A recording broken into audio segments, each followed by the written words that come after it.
Today we're going to chat about how to build a better brain with movement.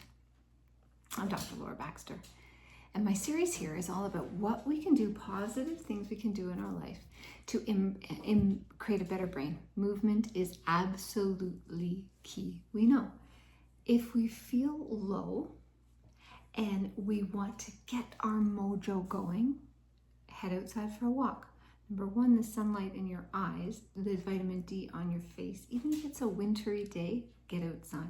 But when we get that movement, when we get the large joints moving, and the spine is one of them, send information to the brain, literally firecrackers to the brain, so the brain can say, oh, I'm awake, I'm alive.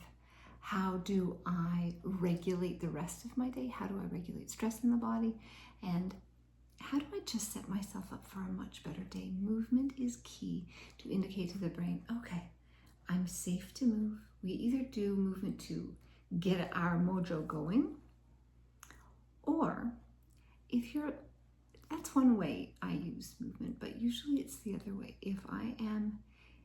The other day, a lot was going on. I was beginning to spin like this because so much sensory was coming at me. I was dealing with something online that really was not going my way. And I knew that I needed to go to the gym to dial that stress response down. So movement can be thought of, I got to get my mojo going, or I've got to bring down the stress response.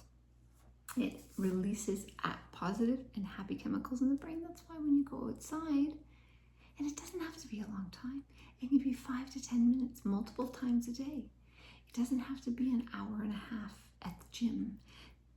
We have to put in little breaks of movement that are sustainable and something we can keep up with, because the last thing you want is in the morning stressing yourself out for going to the gym and then rushing home and then rushing in the shower and then rushing for the kids, because our brain is going to say like, well, that's really hard.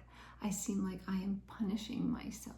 So one thing that I have done with movement is I build breaks in, which means if I'm going to go to the gym, I need time, and this is a theme with me, is I need time to transition from one activity, one commitment to the other. I don't know if you're like this or not, but I sure am. I can't go from one, and I completely own this, I can't go from one right into the next. I mean, sometimes you have to pivot and you have to do that, but when I can, I've learned to put in breaks. So if I know that kids have to get up, we have to get moving, we have to get on with our day, I will be home about half an hour before that starts. So yeah, sometimes that's an early morning at the gym. But the last thing you want to do is train your brain to think going to the gym and devoting time to movement is hard, because then I have to rush, I have to have a quick shower, and I don't reward myself for something that I've done. And I'm not saying you need to have a $12 smoothie after. Reward yourself in just sitting quietly, or having a nice shower, or having a great piece of maybe something you've made healthy that you're going to have right after the gym.